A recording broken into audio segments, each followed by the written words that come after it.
The Roblox mimic monsters are some of the most fascinating entities in all of Roblox. But did you know, a lot of them are based on Japanese legends. Like for example, Hiyachi. She's the first antagonist of the series, yet she has messy long black hair, dark eye sockets, a weird creepy grin, and also always wearing a flower hat. Hiyachi's story in the mimic is a sad one. Her and many of her family members were once innocent people who became puppets to a sinister evil, which we'll get to later on in the video. Yeah, Hiyachi didn't always use to look this creepy. She was actually a human at some point, but then she'll end up getting cursed. Again, more on that later. But she's actually based on Hachishaku-sama, a Japanese spirit that is absurdly tall, like literally her name means 8 feet tall, and the origin of her is she is an evil spirit that was created to terrorize children. It is unknown as to where she takes them, but many speculate that she feeds off them. And yeah, looking at her designs, Hiyachi clearly took heavy inspiration off of her. Megumi and Takane. So these two characters from the mimic have similar appearances. They have the appearance of a tall woman with a very long giraffe-like neck, and in one of the chapters of the mimic, you're supposed to copy this art style while she heavily judges you. Now, both of these mimic entities are actually based off of the Rokurokubi, which yes, also have similar necks that can stretch out. Sometimes even the heads detach, and these creatures are said to actually be cursed, where at night they would often spy on humans, scaring them, drinking their oil from lamps, and sometimes even devouring people as they're sleeping. They would also typically attack men. They're honestly some of my favorite entities from the mimic, but now we have Biwaki.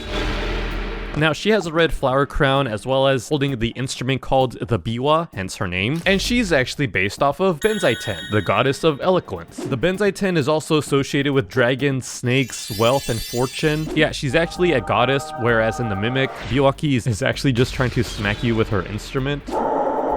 Kintoru. So she's one of the main antagonists in the mimic. She's the one that actually cursed many of the Masashigi family into becoming her puppets. Yet Kintoru was created by an eldritch god to do his evil biddings, but then at some point she got sealed away. But that's when a young girl came along. That young girl was Hiyachi, and Kintoru promised Hiyachi eternal happiness if she were to release her from her prison. But the second Hiyachi released Kintoru from her prison, she cursed Hiyachi and the rest of her family, forcing them to take on other innocent souls. I honestly think she has one of the coolest designs in the game. She's dressed in all black, she's got long black claws. I kind of have a crush on her, and she's actually based off of the sisters from the movie Kubo and the Two Strings. Yet they're these villains from the film where they actually have a ton of similarities, and these sisters were actually inspired by Tomu Gozen, a real-life prominent warrior in feudal Japan, where many stated that she had a face claimed to be as beautiful as porcelain. The Umibozus. So at first glance, these monsters don't look that terrifying until you're actually playing the game and you just see in the distance this large humanoid creature just staring down at you. Yet these creatures from the mimic are actually based off of the actual Japanese legends with the same name, Umibozu, which actually means sea priest. So these creatures are actually quite terrifying. Yet they're giant black human-like entities that just kind of haunt the sea, and many people in Japan to this day believe that they have seen these creatures out in the waters, and these creatures are known to break down ships and drown everyone on board, and the only way to escape them is to literally give them a bottomless barrel and sail away while it is confused. Yeah, that's literally what the urban legend says. And I find the artwork of these creatures to be both fascinating and also completely disturbing at the same time, but they're definitely one of my favorite Japanese legends. Rin and Mio Tsushima. So now this creature is pretty disturbing in the mimic. Yeah, so this character is actually Rin, and she actually has a monster on the back of her head. That monster is her younger sister called Mio. Yeah, the story about these two sisters is that they were both starving and couldn't afford much food to survive, and yet Mio would always come home happy, and this made Rin jealous. Rin thought that her sister was secretly eating food, and so because of this, Rin ended up eating her, and it was actually found out that Mio was happy because she was actually saving money for the both of them. Rin became riddled with guilt, and therefore the two of them turned into this haunting monster. And again, this monster is actually based on a Futikuchi Onna, which literally translates to two-mouthed woman. One mouth on her face, the second on the back of her head beneath her hair. And yes, just like the mimic story, this Japanese monster is also said to be cursed, typically because of how little the woman was eating, and so they were starving themselves. This monstrous creature would form on the back of their head and demand to be eating food. honestly pretty terrifying, but not as terrifying as Nagisa, the giant black serpent in the Mimic that has a woman's head but has a large snake body. Yeah, it's honestly one of the more terrifying creatures in this game, and they're actually based on a Onna, another Japanese folklore that has the body of a snake and the head of a woman, and they're often said to consume humans, typically appearing in seas and rivers. Shosai, otherwise known as the Kuribozu, is a gigantic monk that is actually based on a Japanese spirit of the same name. So these creatures are actually very terrifying. Their story is that they come out at night sneaking into houses after everyone is asleep, and they creep up on their victims, typically women, and they suck the breath out of their mouth. Yeah, that's literally what it says right here. And in this process, they don't actually kill their victims, but the victims do end up becoming very sick. Tsukiya, otherwise known as the Blind Witch.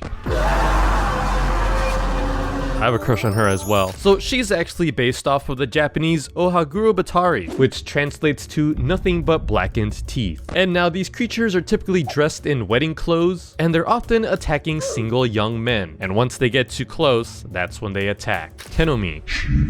Tenomi is another fascinating creature in the Mimic. I really like his design style because he's this blind creature that can only see with the eyes that are located on his hands, and he's actually based off of the Japanese yokai of the same name. And these creatures are typically wandering around open fields or graveyards looking for tasty humans. And now how these creatures were made isn't really known, but it's said that these creatures are most likely the ghosts of blind men who were robbed and murdered by thugs. Kuriko. So Kuriko is another tall, lanky monster that just kind of follows you around the vents in the Mimic. Honestly, very terrifying to see. And now she's more of an original character, but some people believe that she has similar appearances to Kayako Seiki, the character from The Grudge. I'm not gonna look for more pictures of her. She's too scary for me. Tokito. Now this one's both a fun and terrifying monster. So in the Mimic, he's like this mannequin puppet-like character that you always had to be looking at, because if you stop looking at him or get too close, he'll end up attacking you. Now, the design of the creature isn't really that special, but it's more than likely based off of the Weeping Angels from the Doctor Who show. They're the creatures that when you turn around and look back at them, they get a lot closer to you. Also very similar to SCP-173 and other monsters of that sort, but still a very fascinating mechanic. Tomiko, the Greedful Angel. So now this is a very fascinating entity from the Mimic. She has a ton of arms, each one with a ton of eyes as well, and it's actually based off of the Japanese yokai Dodomeki, the many-eyed demon. And now these creatures are cursed women with very long arms covered by tiny bird eyes, and at least according to the legends, these eyes popped out after stealing money, and because of their actions, hundreds of tiny bird eyeballs sprout out from their arms, transforming them into this terrifying monster.